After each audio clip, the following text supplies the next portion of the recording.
pues bueno, agradeciendo la puntualidad a los que se fueron sumando, yo creo que podemos comenzar y pues ya el video estará vigente tanto en la fanpage como en YouTube.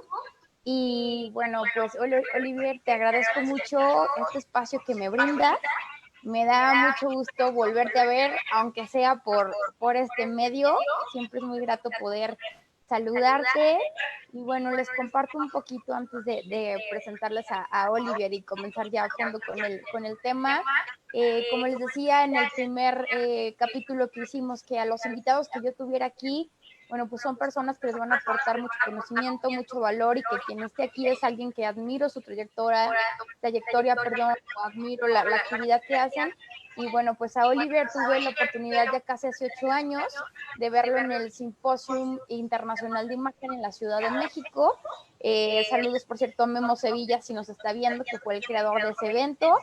Y me encantó lo que yo escuché en la ponencia de Olivier, y Olivier nos engalanó hace 5 años aquí en el Bajío con el primer congreso de imagen en negocios. Y bueno, nos vino a compartir esta parte de lo que vamos a hablar hoy, del tema de management intercultural. Y pues bueno, les voy a compartir un poquito quién es Olivier. Tiene una gran trayectoria, y para mí es un placer que haya aceptado estar hoy aquí con nosotros. Olivier es especialista francés del management intercultural, reconocido a nivel mundial por ser uno de los pioneros en el tema. Tiene más de 25 años ajustando a las más grandes multinacionales, coachando y capacitando a sus directivos, expatriados en su adaptación a la nueva cultura en la cual van a tener que vivir con sus familias y trabajar. Él ha trabajado para empresas como Walmart, Nestlé, L'Oreal, Sony, Pfizer, Bimbo, British Petroleum y muchas otras. Y bueno, pues sin más preámbulos, vamos a comenzar con el tema. Como estuvieron viendo la imagen, lo que vamos a hablar hoy es el management intercultural. Y primeramente, Olivier, que nos puedas compartir, que tal vez para muchos puedan estar familiarizados, tal vez otros no, lo que es tema de imagen, management, branding cultural, todavía a algunos no les queda muy claro o no saben lo que es. Si nos puedes comenzar y partimos de ahí. Sí, claro, pero primero, pues muchas gracias, Luma. Soy yo quien te agradece por el espacio y la oportunidad. Y además me interesa siempre mucho hablar de lo que hago porque no es muy conocido aquí en México. Tengo 25 años haciendo eso y apoyando a los directivos expatriados. Eso quiere decir esos directivos que se van a trabajar y vivir en las distintas filiales de las multinacionales. Mis clientes son las multinacionales y apoyo a esos directivos, por ejemplo, cuando llegan aquí a México, y les explico cómo trabajar con los mexicanos. Y mi trabajo es, o sea, yo me enfoco en las diferencias culturales en los negocios. Como decía, tengo 25 años haciendo eso. Empecé en Francia. Cuando empecé en Francia éramos 3 o 4. Y después, hoy en día, hay centenas de especialistas, de consultores, de coach en management intercultural. Y aquí en México, sobre ese nicho de negocio, nicho de mercado, perdón, es Francia, es Europa de hace 20 años atrás, 25 años atrás. Es decir, que aquí aún es un mercado, ese nicho no muy desarrollado. Somos 2 o 3 nada más. Y los otros 2 o 3 no tienen mis 25 años de experiencia. Y así que hay todo un mercado que desarrollar aquí en México en eso de la consultoría y el coaching en management intercultural. Trabajo esencialmente con empresas extranjeras implantadas en México, porque las empresas mexicanas, las multinacionales mexicanas tipo Cemex, Bimbo, Alsea, Cinépolis, aún no tienen, o sea, no conocen bien el concepto, así que no han previsto. Ellas también tienen directivos que mandan al extranjero con sus familias, pero pues se van un poco, como yo siempre digo a la mexicana, pues nos vamos y veremos qué pasa, ¿no? Sin ninguna preparación. Pero en realidad las diferencias culturales complican mucho la vida de esos directivos que tienen que adaptarse a muchos pequeños detalles, porque las diferencias culturales están a la escala de los detalles. No hay enormes diferencias culturales entre un francés y un mexicano, pero sí hay miles de pequeños detalles que hacen que realmente sí somos distintos. Y lo que hay que decir también sobre pues, la cultura, las culturas, es que el 80 o 90% de nuestras culturas respectivas es inconsciente. Así que diciendo eso, estoy diciendo que todos nosotros, los humanos, en nuestro día a día hacemos el 80 o 90% de cosas sin darnos cuenta. Al igual que respiramos, jamás pensamos que debemos respirar, que no hay que olvidar de respirar, es automático, pues en realidad en nuestro comportamiento el 80 o 90% más o menos, no estamos en ciencias exactas, son ciencias humanas, pero más o menos el 90% de lo que hacemos, lo hacemos sin pensarlo. Por ejemplo, ¿qué hacemos sin pensarlo? Dos mexicanos que pasean en la Ciudad de México y uno para el otro para pedirle o su camino o la hora de manera inconsciente, y eso fue medido por antropólogos. Sabemos que dos mexicanos que no se conocen se van a poner más o menos, claro, insisto, no estamos en ciencias exactas, pero se van a poner a 80 centímetros el uno del otro. Y 80 centímetros, eso es una distancia cultural en México. Y 80 centímetros, pues permite tocar, y los mexicanos tocan, les gusta tocar, necesitan tocar, ¿no? De hecho, para saludar, pues te hacen el abrazo, te toman en sus brazos. Pero eso es, bueno, está bien, en México, es válido en México. El problema es que, por ejemplo, la misma situación entre dos franceses en Francia, no se conocen uno para el otro para pedirle la hora, por ejemplo, pues estos dos franceses se van a poner a 1,20 m.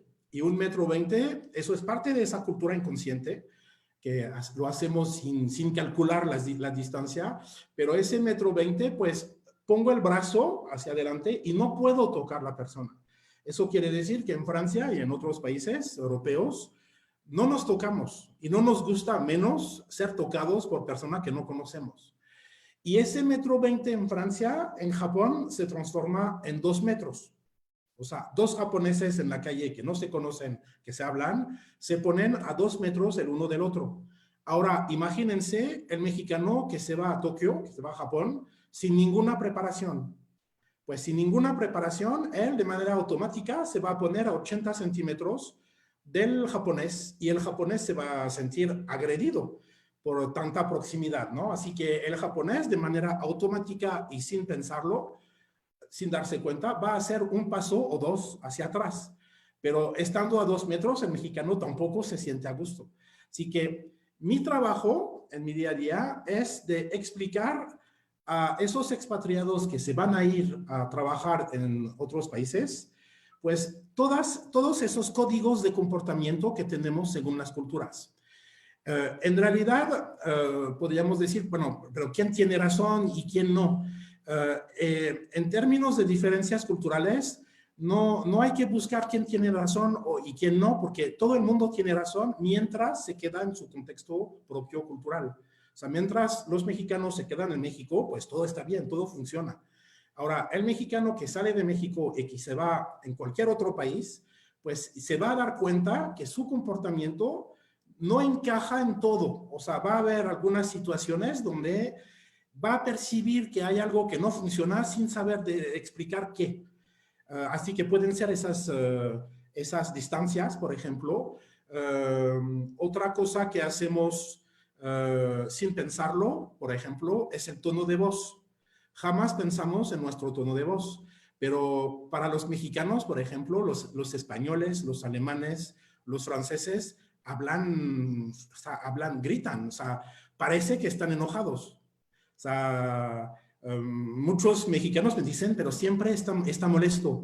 Y no está molesto, solamente que su tono de voz es mucho más fuerte y él no se da cuenta tampoco. El español no llega a gritar a todos los mexicanos. No, él habla como se habla en España, y cuando van en España, si van a España, la gente habla muy fuerte, hay mucho ruido. Entras en un café y son 10 y tienes la impresión que hay 500 personas porque hablan todos al mismo tiempo, gritando, etc. Así que mi trabajo es de explicar esas diferencias culturales. Ahora, cuando trabajamos en eso, no pretendo tampoco conocer a todas las culturas del mundo porque es imposible. Así que yo me defino como interculturalista y forzosamente tengo, o sea, todos los que hacen eso, tenemos una especialización geográfica, porque no puedo explicar una cultura que no conozco, por ejemplo, la japonesa. Puedo hablar de anécdotas, o sea, leo sobre los países, pero cuando estoy con un director general o un director financiero que se va a ir realmente en el país, ahí, por ejemplo, mi zona de especialización son los países latinos de Europa del Sur y de América Latina, porque en mi experiencia he vivido y he trabajado con varios países de esa zona. Pero, por ejemplo, o sea, tengo un equipo aquí en México de consultores especializados sobre otros países. Así que, por ejemplo, trabajo con un japonés y él es especialista de la cultura mexicana y de la cultura japonesa. Y tengo un coreano, igual, que es especialista de la cultura mexicana y coreana. Y tengo una india, de India, una rusa, un alemán, una inglesa, yo como francés. Y tenemos el doble conocimiento. Es decir, que yo podría explicar a japoneses cómo trabajar con mexicanos, pero como no conozco suficientemente bien la cultura japonesa, voy a hablar solamente de la cultura mexicana. Cuando estoy con franceses, como conozco muy bien la cultura francesa, porque la he estudiado, como he estudiado la cultura mexicana en la universidad, en Francia, sé exactamente dónde los franceses van a chocar con los mexicanos. Y los puntos donde van a chocar los franceses con los mexicanos, pues no son los mismos que los japoneses o que los estadounidenses o que un alemán. Cada cultura va a tener su acercamiento con la cultura mexicana, si hablamos de México, pero también va a tener sus puntos muy distantes de la cultura mexicana. Así que yo hablo muy bien de la cultura francesa, preparar franceses a la cultura mexicana, y puedo hablar de otras culturas latinas, pero, por ejemplo, las culturas asiáticas o de Europa del Este no las conozco, y ahí tengo gente que se especializan y que el consultor japonés pues va a explicar a los japoneses. Por ejemplo, trabajamos con Nissan y recibimos a ejecutivos, directivos japoneses que vienen a trabajar aquí en México, y el consultor japonés les explica cuáles son los puntos donde ellos tienen que cuidar, si no se van a poner en problemas. Que esos puntos pues no son los mismos según las culturas. Oliver, en este caso, bueno, al final de cuentas esta parte del management creo que va bastante bien de la mano con el tema de imagen, porque si no cuidamos estos elementos que al final de cuentas es de comunicación, cultura, educación, etcétera, pues puede cerrarte un negocio, un nuevo empleo, el ascender, etcétera. Tú, de tu experiencia que has tenido con los clientes que van como expatriados, ¿cuáles serían como los errores más fuertes que tú detectas del mexicano para poderse adaptar en otra cultura en la parte internacional? Bueno, eso es un tema. Los mexicanos, o sea, tienen casi todas las cualidades para ser súper expatriados. Mexicano va más allá de adaptarse. El mexicano es resiliente. Se adapta a todo hasta lo más difícil y sin quejarse.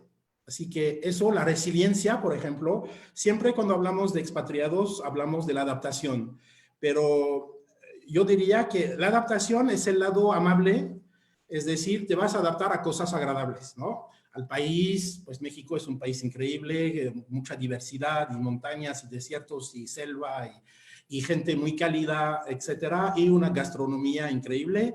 Así que eso es el lado agradable, pero también tienes que adaptarte, y eso es cierto en cualquier país del mundo. Siempre habrá cosas que te van a gustar, y también en ese país hay cosas que no te van a gustar, pero estarse en ese país, y así es en ese país, y no llegaste aquí para cambiar al país, ¿no? Así que tienes que adaptarte también cuando eres extranjero, que vas a ir a vivir en otro país, a cosas que te van a costar adaptarte.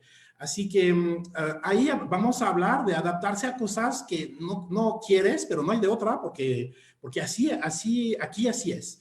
Así que ahí es la resiliencia, y el mexicano es muy resiliente. El mexicano es muy social, un expatriado debe ser muy social. Así que el mexicano tiende a no juzgar. Bueno, no es cierto al 100%, pero los franceses juzgamos a los demás mucho más fácilmente que los mexicanos.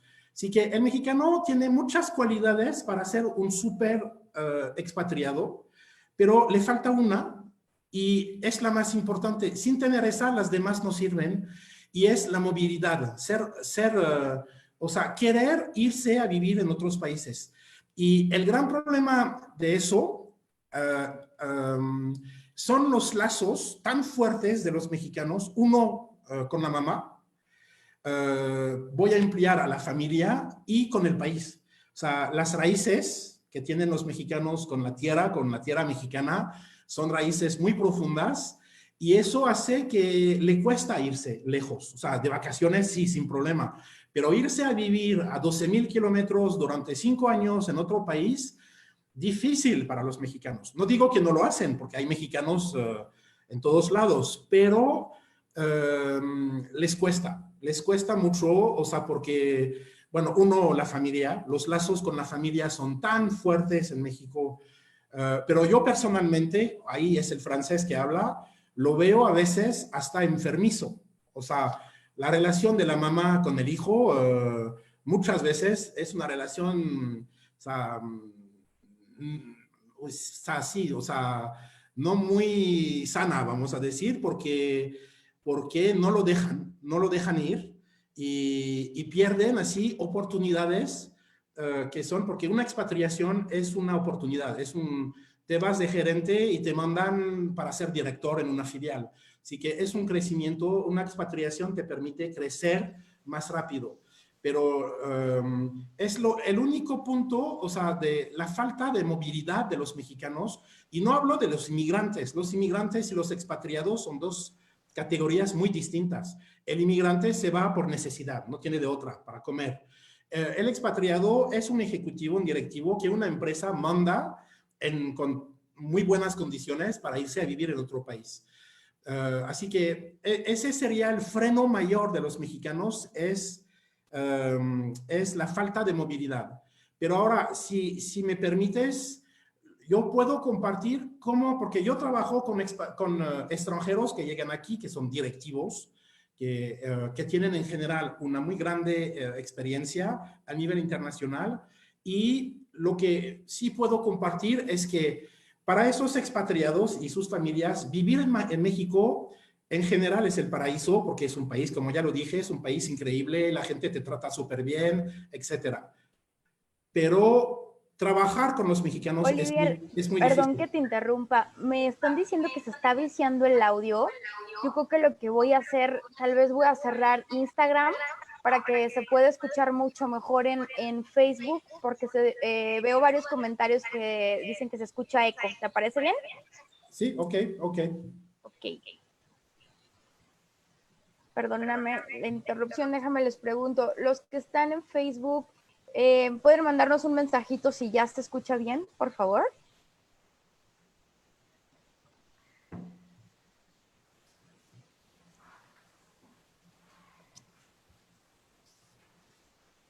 A ver, los leo. Sí, al parecer creo que ya, Olivier. Sí. Muchas gracias y perdón la interrupción. Ok, ok. Sí que sí, lo que quería comentar es más bien cómo los directivos extranjeros que están aquí perciben a sus subordinados mexicanos. Y ahí, como decía, la parte vivir en México es el paraíso, la parte trabajar es mucho más difícil. Y México es uno de los países más difíciles para adaptarse, porque la manera de trabajar es muy distinta, y los mexicanos no se dan cuenta porque están en su entorno 100% mexicano y no hay problema. Pero cuando son directivos extranjeros que llegan, pues hay choques bastante fuertes. Y yo trabajo con empresas europeas de distintos países, de Estados Unidos, asiáticas, como Nissan, por ejemplo, y todos se quejan de lo mismo. Así que, por ejemplo, mucha informalidad. El mexicano, ahora, cuando digo el mexicano es informal, claramente, dicho así, no es cierto. Hay mexicanos muy formales, cumplidos, etcétera. Pero yo siempre hablo de una tendencia. Hay muchos estudios, ¿no? Y hay un promedio. Así que yo cuando digo los mexicanos así son, estoy hablando de un promedio cultural que hay en todos los países, ¿no? Si digo los alemanes son puntuales, dicho así, no es cierto, porque no todos los alemanes son puntuales, pero el promedio lo es. Hay una tendencia cultural a ser puntual. Y aquí la queja, una de las quejas fuertes es la informalidad, demasiada informalidad y poca, o sea, no se comprometen. Te dicen que sí, no saben decir no, y eso en los negocios es un verdadero problema para captar si el sí que te está diciendo el mexicano es un sí, o es un quizás, o es un no. Yo, francés, me haces una propuesta, no me interesa, te voy a decir, sabes qué, gracias, pero no me interesa. Y te lo voy a decir así. Aquí eso es ser grosero, pero estoy en mi derecho de no querer o de no poder. O sea, decir no no es un insulto, pero aquí en México casi lo es. Y eso son de esos detalles que hay que cambiar. O sea, a nivel internacional, o sea, entre mexicanos todo está bien, no tienen que cambiar nada. Ahora, quieren trabajar en un contexto internacional, pues sí, hay que saber decir sí y hay que saber decir no. Porque si no, es mucho tiempo perdido. Porque yo salgo de la cita, me dijiste que sí, y yo lo voy a analizar, lo voy a integrar a la francesa. Me dijiste que sí, ya, bueno, pues ya, vamos a trabajar juntos. Y después los meses pasan y no pasa nada. Y eso es un problema y muchos se enojan extranjeros. ¿Por qué no me dijo que no? O sea, y ya le damos la vuelta a la hoja y ya pasó, ¿no? Así que son esos detalles que complican la vida. Y así que el hecho de no decir no, por ejemplo, muchos directivos extranjeros se quejan de la falta de proactividad. Es decir, que el subordinado mexicano está acostumbrado a que el jefe mexicano le diga lo que tiene que hacer, punto. Y obedece y ejecuta. Sí, no es Cuando proactivo. sí, y en Europa, es decir, que aquí el management muy a la mexicana, en una empresa muy mexicana, es un management autoritario. Soy el jefe, tengo el poder absoluto y yo decido y no tomo en cuenta a mi equipo. Y punto. Y ustedes hacen lo que les digo. No es cierto al 100%, estamos de acuerdo, pero es una tendencia bastante fuerte. Ahora, en Europa, el management es más moderno, es decir, que es un management participativo, es decir, que tengo que tomar yo, el jefe, el líder, tengo que tomar una decisión importante, pero antes lo voy a ver con mi equipo. Les voy a decir, miren, tengo que tomar esa decisión. ¿Qué harían ustedes? Y voy a pedir la opinión de todos y de ahí voy a decidir, porque al final uno tiene que tomar la decisión, pero voy a tomar en cuenta el equipo. Así que los líderes europeos, estadounidenses, que están acostumbrados a un liderazgo más participativo, aquí se frustran porque tienen equipos que no opinan, que no cuestionan, que no proponen y que no son proactivos. Así Un que perfil más bajo. sí, perfil bajo, no me pides a mí porque así no soy responsable de nada. Esas son cosas que habrá que cambiar. Ese management muy autoritario era el management en Europa a la época de mis abuelos. Desde ahí hubo una evolución y ahora estamos en un management mucho más. El líder es un coach, o sea, no decide, es el equipo que decide. O sea, aún si es el director, o sea, vamos a decidir juntos. Y su papel, el coach, es de guiar al equipo, es de apoyar al equipo, pero no es de imponer o de decidir. O sea, decidimos juntos. Porque al final tengo 10 personas, pues vamos a decidir juntos. Así que yo tengo que trabajar, o sea, esos extranjeros tengo que adaptar su liderazgo, su management a la realidad cultural mexicana. Por ejemplo, la productividad. La productividad en México en las empresas es muy baja, pero muy baja. Hay estudios de la OCDE, pueden investigar la productividad por hora de los países de la OCDE y ese estudio de la OCDE dice que los mexicanos son los que pasan más horas en las oficinas, pero son los menos productivos. Y tengo la gráfica y menos productivos de mucho. Entre el penúltimo, que es Hungría, y el último, que es México, la diferencia es muy grande. Y no es cuestión de hacer muchas horas, la cuestión es estar muy enfocado y trabajar lo menos posible, pero muy productivo las horas que trabajo. Por ejemplo, en Francia, de ley, trabajamos 35 horas, no 40, pero somos uno de los países más productivos del mundo, sin trabajar tanto. Sí, pero el tiempo de trabajo es muy eficiente, o sea, ahí la gente trabaja.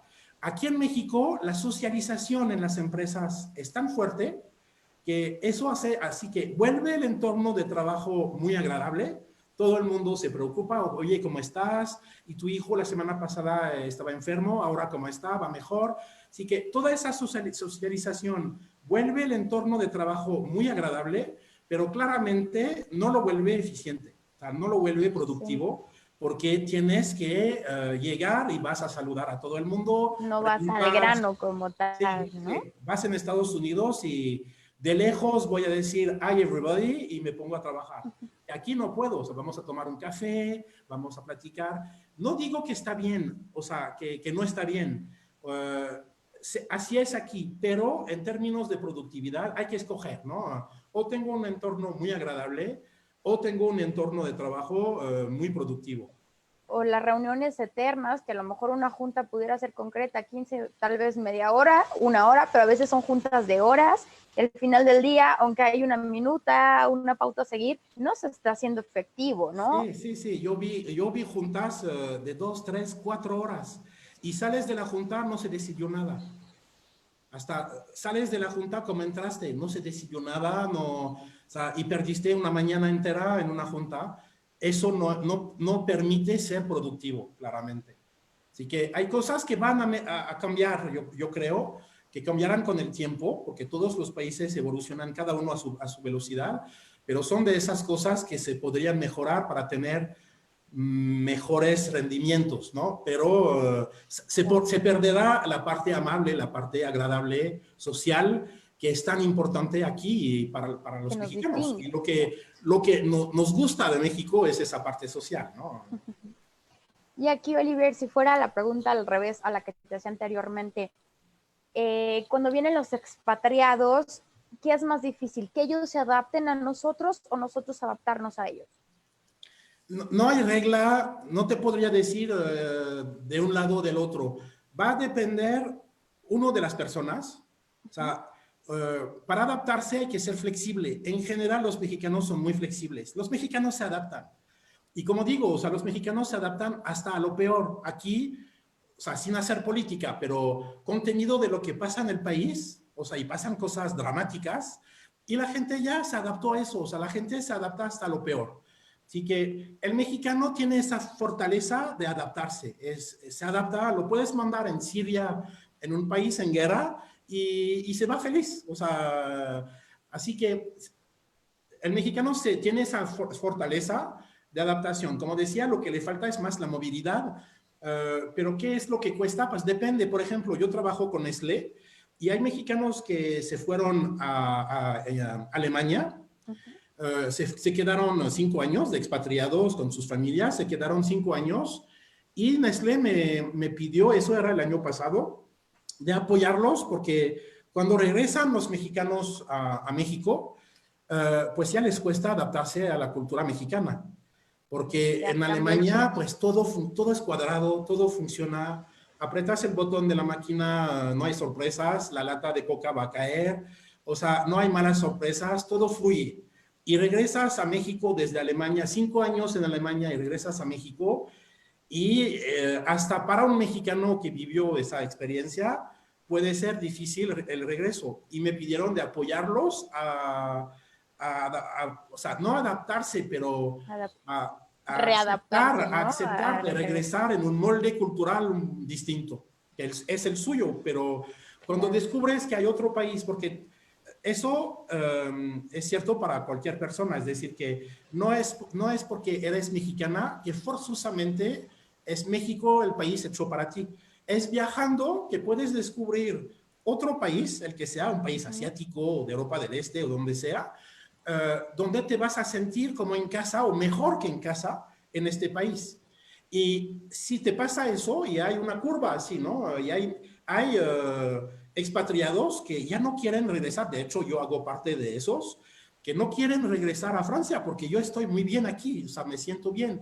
Aún con todos los problemas de México, pues estoy feliz aquí y no me imagino regresar a Francia.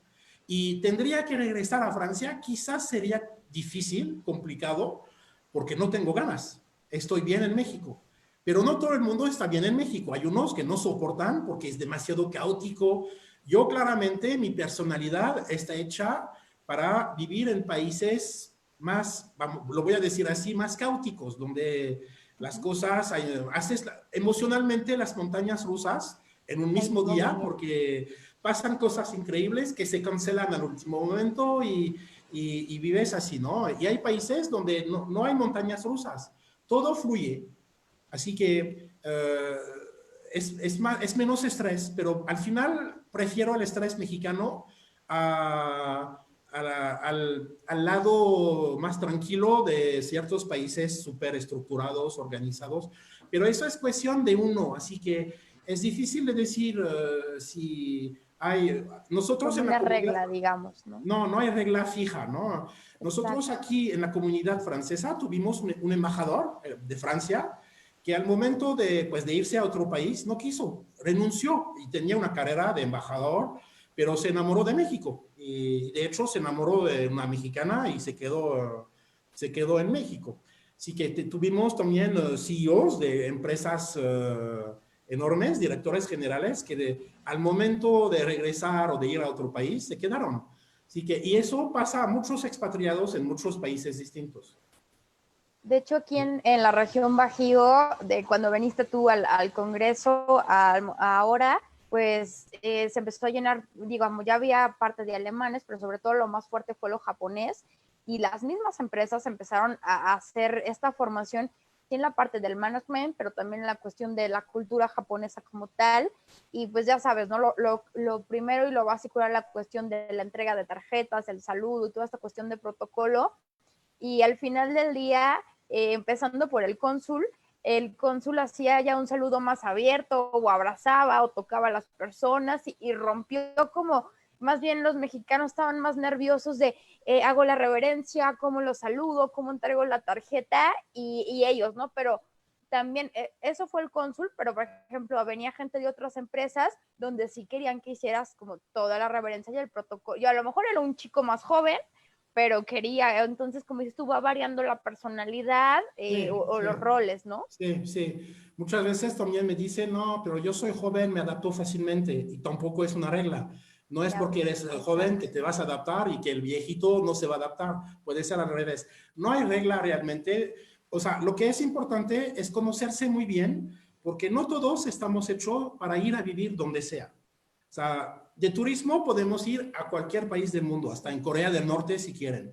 Pero para ir a vivir, porque una expatriación es entre 3 y 5 años, para ir a vivir y trabajar en un país, eh, son muy pocos los que pueden ir a trabajar donde sea, instalarse, Que se porque adapten. eso quiere decir una apertura mental, una flexibilidad, una aceptación de las diferencias, una curiosidad intelectual hacia el país, la cultura de los distintos países muy grande. Y hay unos que están formateados por su personalidad más para estar en países súper cuadrados, Estados Unidos, Alemania, los países de Europa del norte, y ahí son felices. Y hay otros que Y están que hechos aparte yo creo como que, yo, que están en países más de estrés, pero que administran muy bien su estrés. Y los mexicanos no se dan cuenta que viven en el estrés permanente, porque en México todo es inseguro, jamás sabes si las cosas van a pasar como previsto. Pero como nacieron en ese contexto, pues se adaptaron muy bien a eso. Pero los europeos que vivieron en un mundo muy flat, donde puedes anticipar todo, vas a prever todo, todo va a pasar como previsto. Lo que digo, lo hago. O sea, así que ellos no desarrollaron una capacidad, o menos, por lo menos, a la adaptación a los cambios permanentes. Por eso a Europa le cuesta mucho más la globalización, porque con la globalización hemos entrado todos en un mundo muy inestable, con crisis cíclicas, los ciclos son más y más cortos y muchos imprevistos. Y hay culturas que no aguantan los imprevistos. Y aquí en México todos los días son imprevistos. Y ahora, por ejemplo, Olivier, que llegó, obviamente nos pegó a nivel mundial el tema de la pandemia y digamos que en México íbamos mucho más atrasados que en otros países a toda esta cuestión de hacer home office, aprender a usar estas plataformas, etcétera. La parte de lo que tú haces en esta cuestión del management, perdón, intercultural, ¿qué tanto ves tú que ha habido carencia o cuáles han sido como nuestras áreas de oportunidad ahora que estamos migrando a esta cuestión digital? ¿Cómo comunicarse a manera global desde estas plataformas? Pues, o sea, claramente el home office, el teletrabajo llegó para quedarse porque ya lo probamos y no te creas, es decir, que en Europa tampoco era tan desarrollado, quizás un poquitín más que aquí, pero no, el teletrabajo no era tan desarrollado porque las empresas les gusta tener el control, tener sus empleados en las oficinas para ver qué hacen, ¿no? Así que yo creo que eso se va a quedar, o sea, las empresas van a aprovechar de hacer más teletrabajar sus empleados porque eso permite reducir muchos gastos. O sea, los metros cuadrados de oficina, si la gente trabaja 3 días en su casa y van 2 días en la oficina, pues por ejemplo, tú vas los lunes y martes en la oficina y yo el miércoles y jueves, pero vamos a compartir el mismo espacio de trabajo. Así que ya no necesitamos cada uno un escritorio, vamos a compartir escritorios. Así que eso permite reducir gastos, por ejemplo, ¿no? Y creo que los mexicanos se adaptan rápido, así que a veces puede haber retraso sobre algunas cosas, pero con esa capacidad de adaptación pueden recuperar el retraso muy rápido a nivel tecnológico.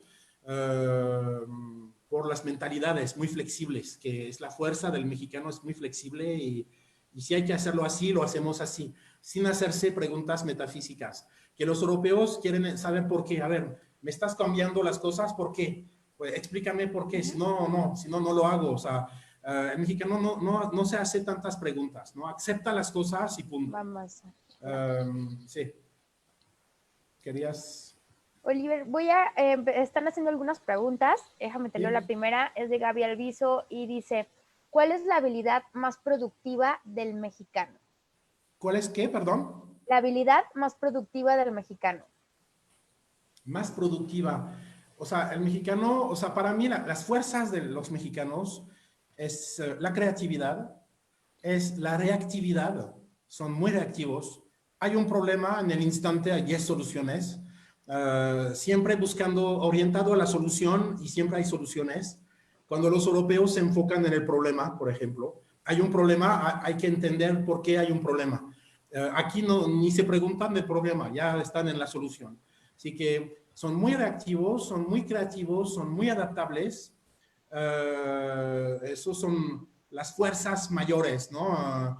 Ahora también muy desorganizados, por eso también la productividad, porque empiezan las cosas, las dejan a medias, van a hacer otras cosas, o sea, todo es un poco así desorganizado, pero las fuerzas sí son la reactividad, la creatividad, muy social, y eso para mí es una cualidad para los expatriados, los directivos. Cuando llegas en un país tienes que ser social con la gente, ¿no? O sea, sobre todo cuando no conoces, mejor, ¿no? Para que te perciban bien, no te conocen tampoco, así que... Y el mexicano, en el mundo entero, igual, dices que eres mexicano, la primera impresión ya es buena onda el mexicano, así que lo quieren en todos lados, ¿no? Así que eso también, ese lado muy social, es un plus, es un plus. Gracias, Oliver. Te voy a ir leyendo más preguntas y los que vayan teniendo que nos vayan escribiendo. Preguntan, ¿cuál será el mayor reto para México y cómo crees que lo deba afrontar ahorita con lo que está pasando? Ahora con la crisis. Ajá. Pues el mayor reto yo creo que va a ser económico, o sea, va a ser el mayor reto para todos los países del mundo. Pero aquí, sin entrar en política, pero como tenemos un gobierno que no quiere apoyar a las empresas, yo creo que va a ser una catástrofe. O sea, que va a haber, o sea, ya hay, ¿no? Pero que estamos al principio de las consecuencias económicas. Así que tengo la impresión que cuando se habla de empresarios que piensan en Slim o esos grandes empresarios que ellos sí no necesitan, o sea, apoyo del gobierno. Pero los pequeños restaurantes, la tintorería, la estética, ellos sí necesitan y creo que Obrador lo pone todo el mundo en la misma bolsa, o sea, que sea Slim o la estética de la esquina, y esos no van a aguantar, o sea, no van a... Todos los países del mundo se están endeudando, pero billones y billones de euros o dólares para apoyar a las empresas, para tratar de mantener, salvar los empleos. Y aquí no, así que pues a ver qué pasa, a ver que eso va a ser el reto y que yo lo veo mal, o sea, hay que apoyar está muy enfocado en los pobres y qué bien, porque hay que apoyar a los pobres, pero eres presidente de todos los mexicanos. O sea, desde arriba hasta abajo, no solamente de una categoría, ¿no? Y eso es lo que creo falta, ¿no? Y el reto va a ser, o sea, salvar a las empresas, porque la situación sí está súper difícil y es global, o sea, no es que te puedes decir, bueno, pues aquí hay la crisis, pero me voy a China y allá no, pero sí, en China también hay la crisis. A nivel mundial hay la crisis, así que es complicado. Sí, que era parte de lo que tuvimos la llamada previa a hacer esto que me decías, ¿no? Como en comparativos de otros países de cuántos empleos perdió Estados Unidos y cuántos años le llevó obtenerlos, ¿no? O en la parte de México, que también se van las empresas internacionales que vienen a invertir aquí, que aquí genera empleo, genera turismo, etcétera, y que tal vez muchos ya no quieren invertir aquí por lo que está sucediendo. Pues sí, porque si el gobierno no tiene un discurso amigable con las empresas, o sea, lo que el gobierno debe entender es que todos los países del mundo están en una competencia o pelea para atraer a la inversión extranjera. O sea, si México no se vuelve amigable con la inversión, que sea nacional o que sea internacional, pues se irán a Colombia, se irán a Brasil, se irán a India, o sea, el área de juego de esas multinacionales es el planeta. Así que no me ponen trabas en México, pues me voy a Colombia sin ningún problema. O sea, las plantas se mudan, ¿no? O sea, fácilmente. Así que hubo todo un trabajo antes, y sobre todo en el Bajío, por donde vives, donde toda la industria automotriz del mundo invierte en México, y de repente el discurso del gobierno federal pues se vuelve muy agresivo con las empresas.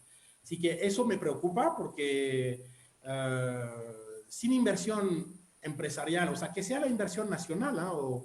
o internacional, porque Bimbo puede decir igual, ¿no? O sea, Bimbo está en todos lados, Bimbo, así que pues me ponen trabas en México, tengo mis plantas en China y voy a invertir más en China, por ejemplo, ¿no? Así que Sí, que la inversión, como dices, una planta que llega en una región, en un estado, son empleos, son impuestos, son todos los empleos, o sea, los negocios alrededor de la planta, restaurantes, hoteles que van a vivir, son miles de empleos y son pues extranjeros que vienen a gastar su dinero, su sueldo en el país, van a viajar, van a ir al restaurante, o sea, es toda una economía que se pone alrededor de la empresa y claro que conviene a cualquier país que haya inversión extranjera y nacional.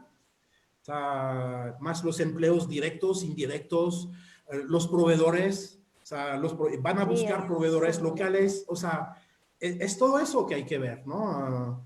Y, de hecho, tienen otra pregunta aquí. Dice, ¿la inversión extranjera va a seguir en México?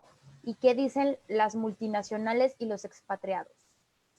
sí van a seguir, porque México, uno, es un país desarrollado con un mercado interno interesante.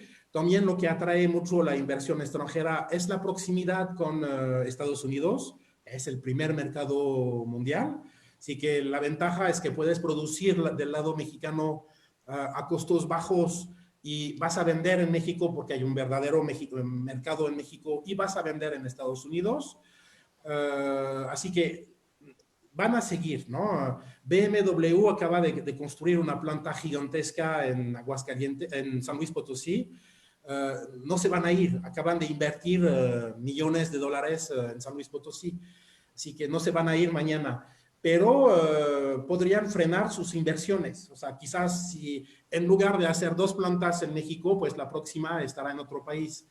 Así que es eso. ¿Y qué dicen los expatriados? Pues en realidad, sinceramente, si soy honesto, les da pena lo que pasa en México. Les da pena, o sea, más allá del gobierno, ¿eh? O sea, les da pena la violencia. O sea, es un país, o sea, es un desperdicio. O O sea, lo es que un país hablábamos de cómo increíble nos y veían en otros países con lo del tema de COVID, ¿no? De cómo lo estábamos afrontando y cómo lo estaban afrontando otros países, ¿no? pues es que México es casi el único país que no invierte, que no se quiere endeudar, o sea, Obrador no se quiere endeudar para salvar a las empresas, pero cuando la economía va a repuntar, pues a ver si quedan empresas. La cosa es esa. ¿Por qué se endeudan los gobiernos europeos o Estados Unidos?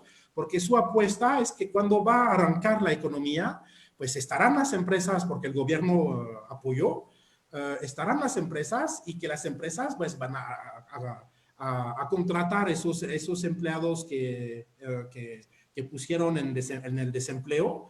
Por el momento en Francia, el gobierno paga el 84% de los sueldos de las personas que pierden su empleo. La contraparte es que cuando la situación será mejor, te comprometes tu empresa a contratar de nuevo esas personas. Es un deal entre las empresas y el gobierno. Y así, pero si dejas caer a tus empresas, si mueren las empresas al momento del repunte, pues no habrá empresas. O sea, el desempleo se va a quedar, los desempleados. O esa gente va a trabajar en el mercado negro, en el mercado informal, cuando estaban Oye, trabajando de manera oficial. sí, de manera regular, ¿no? Sí, sí. Aquí hay otra pregunta. Dice, ¿cómo nos ven a los mexicanos a nivel de management como para tener colaboradores a cargo en otros países? Dice, ¿qué retos, aptitudes a nivel internacional nos perciben y qué perspectiva hay? Sí, ahí sí hay un issue, ¿no? Hay un problema ahí. Es decir, que, como decía, esos directivos que yo preparo a la cultura mexicana son personas de mucha experiencia y que en general cuando llegan a México, antes estuvieron en China y antes en Alemania y antes en Estados Unidos y llegan a México, o sea, que son gente pesada, ¿no? Y como ven, en términos de management, pues como les decía, el management en México es muy arcaico. Ahora, no todos. Y yo, por ejemplo, cuando vivía en Francia, uno de mis clientes que tengo aquí, pero lo tenía en el corporativo en Francia, era Danone. Y, por ejemplo, en Danone yo preparé en París al nuevo director financiero, bueno, eso hace ya varios años, pero al nuevo director financiero del momento, y era un mexicano que llegaba de la filial mexicana y que se volvió el director financiero corporativo de Danone. Así que cuando trabajas en el corporativo es que ya estás a nivel global, ¿no? Eres el director financiero global de Danone, era un mexicano. Así que hay gente, o sea, el problema en México, en términos de management, no es un problema de competencias, es decir, que la gente es competente, sí sabe. El problema, más bien, es un problema de actitud. Y es un problema de actitud hacia el trabajo. El trabajo en el inconsciente colectivo no está percibido como algo positivo. Y hacia la jerarquía, hacia el jefe. El jefe es alguien que me frustra, me limita, me regaña. No hay una visión bien positiva. Ahora, otra vez, no es cierto al 100% lo que digo, pero hay una tendencia y hay sociólogos. O sea, yo estoy en contacto con investigadores de la UNAM, con sociólogos, antropólogos, psicólogos, psicosociólogos, o sea, etcétera, antropólogos, historiadores, y que dicen eso, ¿no? Hay una relación que viene de la historia. O sea, todos los humanos somos el resultado de nuestras historias. Y en México la historia es la conquista, y la conquista es un problema en el inconsciente colectivo de la sociedad mexicana de 2020. La sociedad mexicana aún no le dio la vuelta a la hoja de la historia. Y la conquista es como si hubiera acabado la semana pasada. y es aún una herida abierta y dolorosa. Y la relación al trabajo, pues, viene de la esclavitud. Cuando eres esclavo, no tienes una relación buena al trabajo. Pero como no le dan la vuelta a la hoja, es como si ayer aún yo era un esclavo. Y me Sí, no comporto así. evolucionan, ¿no? Me victimizo. Por ejemplo, los mexicanos se victimizan mucho. Así que es tiempo de darle la vuelta a la hoja de la historia y seguir adelante. Pero el problema es que es como si estuvieran atrapados en ese pasado sin llegar a ir hacia el futuro, ¿no? Y un ejemplo concreto de eso es cuando Obrador le pide a la corona española que pida disculpas por la Qué historia de hace vergüenza. 500 años. Y sabiendo que además España ya dio disculpas en 1800, no me acuerdo cuándo, ya se disculparon, o sea, no van a pasar su vida cada 50 años disculpándose, ya lo hicieron. Pero es el único país que pide eso. Los demás países latinoamericanos que vivieron la misma historia, con las mismas, los mismos horrores, no piden que la corona española pida disculpas, porque ya, o sea, ya le dieron la vuelta a la hoja. Es como si los franceses o los europeos pedimos a Roma que se disculpe porque nos conquistaron a la época de los romanos. Es absurdo. Sí, no es pasar. Pero Bueno, sí es efectivamente algo, se es nos... algo aún muy fuerte en el inconsciente colectivo. Y Sí, que creo es que sí es parte tiempo de... de concientizar sobre eso, pero de darle la vuelta. Ya pasó, o sea, son 500 años, ya pasó. Así que hay que ir adelante. Perdón. No, se nos ha ido la hora volando. Igual te voy a leer la última pregunta. Muchas gracias a todos los que se han conectado y justo con Oliver tuvimos una llamada previa para organizar este espacio. Obviamente 1 hora es algo muy corto y los temas son enormes, Sí. que si Oliver nos lo permite, el volver a sumarse a este espacio y que lo hemos platicado. Hay otra área en la que podemos hablar de más vinculado todavía el management con la parte de la imagen, desde esta cuestión de protocolo de colores, saludo, etcétera. También el La tema justo que vestimenta. hablabas de vestimenta y un tema que a mí me encantó, que hablaba esto, que hablaba de lo de la colonia, cómo nos sigue impactando, que a final de cuentas el actuar como país viene desde la historia. Creo que hay mucho, bueno, para mí siempre es un placer escucharte y aprenderte, pero si nos regalas estos espacios, Gracias. que de hecho veo la gente que nos está siguiendo, está súper entretenida, les ha gustado mucho, entonces te voy a leer la última pregunta. Sí. Nos dicen, ¿qué acciones sociales en otros países consideras que podrían implementarse en México? Pues sí comparo, o sea, yo escuché a Obrador decir que, por ejemplo, que él iba a hacer que en México iba a haber un sistema social como en Suecia. Bueno, él puso la vara muy alto porque son los mejores sistemas sociales, son los de los países nórdicos, también Francia, o sea, tenemos un sistema social muy desarrollado, pero antes de empezar por lo más alto, o sea, es como si yo digo, mañana quiero ser campeón del mundo de no sé qué, del 100 metros, no, pues no va a ser así tan fácil, ¿no? Pero lo que habría que implementar en México es un sistema social, o sea, digno de ese nombre de sistema social, de apoyo social para México, ¿no? Para la gente o sea, invertir en los hospitales que tengan condiciones o sea, el papel de un gobierno es el bienestar. O sea, lo dice Obrador, pero no veo que haga algo, pero es el bienestar del pueblo. Así que aquí o voy en un hospital privado y ahí estoy en un hospital de 5 estrellas, o voy en el hospital público y ahí casi prefiero operarme yo solito, ¿no? Como Rambo en sus películas. Así que, bueno, exagero un poco, ¿no? Pero invertir en lo social creo que pues para México necesita y también, o sea, que las empresas también aumenten los sueldos, son muy bajos los sueldos en México, así que los ricos se hacen ricos sobre la espalda de los más pobres o de la clase media, así que incrementar un poco los sueldos, ahí ya no es mi tema, ¿no? Esa parte, pero o sea, yo veo en Europa, o sea, en Francia, si yo pierdo mi empleo en Francia, pues voy a tener, el gobierno me va a pagar el 80%, el 70% de mi sueldo bruto durante 2 años. Eso me deja tiempo para, sin tener estrés, de encontrar otro trabajo, ¿no? Y hay ayudas para todo. Así que, pues, el dinero, en lugar de robarlo, invertirlo en lo social. Hay mucho dinero en México. O sea, hay mucho dinero. El problema es que durante décadas, generaciones lo robaron los políticos. Así que ese es el problema. O sea, los políticos en México no invirtieron en el país, invirtieron en sus bolsillos. Así que es esa mentalidad que hay que cambiar. Pero yo tengo mucha fe en México con los millennials. O sea, los millennials, por el momento, los que tienen el poder, pues son los papás, vamos a decirlo así, ¿no? La gente que tiene de 40 hacia arriba. Y son los secretarios, son los diputados, son los senadores, son los directivos en las empresas. Pero dentro de muy pronto, muy poco, los millennials ya van a empezar a acceder a esos puestos de poder, o sea, que sean los directivos en las empresas o a nivel político para los que hacen política.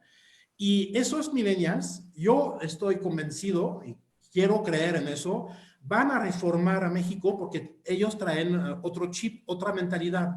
Y yo creo que van a reformar al país en el buen sentido. O sea, van a invertir en el país, van a hacer que o sea, yo no entiendo que en un país como México, donde lo hay todo, pues en el norte los traumaras allá o sea, en la sierra, mueren de hambre. ¿Cómo es posible? O sea, hay países en África donde se mueren de hambre, pero es puro desierto y nada crece. Aquí en México lo hay todo. O sea, van en Veracruz, o sea, los mangos se pudren en el suelo porque hay demasiado. Y hay gente que casi muere de hambre en México. Eso no hay que aceptarlo, pero también la sociedad mexicana tiene que entender que tenemos una responsabilidad política. Nuestra responsabilidad es de votar, pero no es solamente de votar, o sea, es de exigir. O sea, si no cumplen, hay que exigir. O sea, me imagino que escucharon hablar en Francia de los chalecos amarillos. Se quedaron un año en la calle, o sea, no regresaron a sus casas, un año bloqueando el país en la calle. Escucharon hablar de los chavos en Hong Kong, 6 meses en la calle y luchando contra el gobierno chino, que no es una dictadura. Pues están en la calle y 4 o 6 meses sin dejar la calle. Hay pueblos que luchan por sus derechos. Y hay pueblos que te dicen, pues mi modo siempre fue así, nos tocó vivir aquí. Fatalistas. Echar la cabeza, ¿no? Sí. O sea, el cambio siempre viene de abajo, no viene de arriba. Arriba están confortables, no van a cambiar nada. O sea, en Francia todos los derechos sociales que tenemos es porque hay gente que murió para obtenerlos, porque lucharon para obtenerlos. Así que no estoy aquí para decir, camaradas, revolución, no soy el Che, pero tomar conciencia que cada uno podemos hacer cosas para que cambien pues las cosas, el país. Y México es un país que yo amo realmente. Y, o sea, tengo 19 años en México y es un país que se merece más y mejor de todo. Pero eso es a la sociedad mexicana de impulsar eso. Bueno, ahí nos salimos de mi tema, ¿eh? O sea, mi tema es el management. Va a ir sumando una cosa con la otra, que de hecho muchos me preguntaban, exacto, que me decían, ¿por qué imagen con management? Que al final de cuentas, a los que se han sumado desde la primera emisión o los que me han seguido en mis redes, saben que tengo esta metodología del trabajo integral, donde saben que imagen no es moda, que imagen no solo es la vestimenta, o sí una vestimenta y un color, pero porque tiene un significado, porque es un canal de comunicación. Sí. Y ahora te invito a Olivier y es esta fusión con el management, porque al final de cuentas es eso, a nuestra parte y sobre todo la cuestión profesional sumamos la cuestión de la puntualidad, del protocolo, la etiqueta. Entonces, si también somos conscientes a los que queremos abrir el panorama y salir a trabajar a otros lados que no son nuestro país. Y a lo mejor ya ahora ya no solo en presencia, lo puedes hacer desde un LinkedIn o ahora con estas plataformas, cómo vas a vincular. Entonces por eso quise invitarlo a él. Hoy fue como un punto de partida, compartirles qué es el management, que conocieran a Olivier y pues encantada de poderlo volver a tener otro día más aquí con nosotros. Gracias a todos los que hoy se han sumado, que han compartido sus preguntas. Creo que ha sido el día de los más interactivos. Agradecerte a ti, Olivier, y no sé si quieres cerrar tú con algo esta emisión. Sí, bueno, voy a regresar al tema del management, pero para todos los que quieren desarrollarse a nivel internacional o desarrollar su negocio a nivel internacional, pues tienen antes de irse a negociar con japoneses, por ejemplo, investigar por internet, y hoy en día con internet es mucho más fácil, pero saber dónde van a aterrizar culturalmente, porque si hay diferencias fuertes, podemos hacer errores sin darnos cuenta y que pueden costar mucho, que pueden costar el negocio, porque ofendí a alguien sin darme cuenta. Como les dije, el 90% es inconsciente, así que podemos ofender sin pensar que estamos ofendiendo. Y así que es prepararse y investigar la parte cultural, cómo negocian, cómo trabajan, cómo piensan, para poder yo después sentirme más seguro, porque negociar en un contexto cultural que no conozco y me doy cuenta que hay cosas que no entiendo, es mucho estrés, y negociar estresado ya perdieron. Así que más estoy preparado culturalmente, mejor seguro, o sea, más seguro me voy a sentir. Y aún no, jamás podemos anticipar todo, pero sí hay que prepararse. Hacerlo un poco, como yo siempre digo a la mexicana, me echo y veremos. Eso profesionalmente es un riesgo. Así que importante la preparación y la imagen, pues sí, la imagen a nivel internacional. También hay una imagen internacional. Por ejemplo, el blanco en Japón es el luto, es el color del luto. Aquí es el negro, pero en Japón es el blanco. Así que conocer todos esos detalles, ¿no? Y eso yo preparo a la gente sobre todos esos detalles. Pero la imagen también es internacional. Vas en África y quizás te va a recibir con un bubú. El bubú es la túnica enorme que ponen los africanos, pero tú no sabes decodificar los colores, los dibujos que hay, quizás son símbolos muy importantes que dicen que esa persona es importante en la comunidad, etcétera, ¿no? O sea, es saber todo eso. Y el protocolo, saber saludar. El primer gesto que hacemos todos en todos los países del mundo cuando nos encontramos es saludar. Pero hay muchas maneras distintas de saludar, y hay maneras de saludar muy incómodas, pero en ese país así se saludan.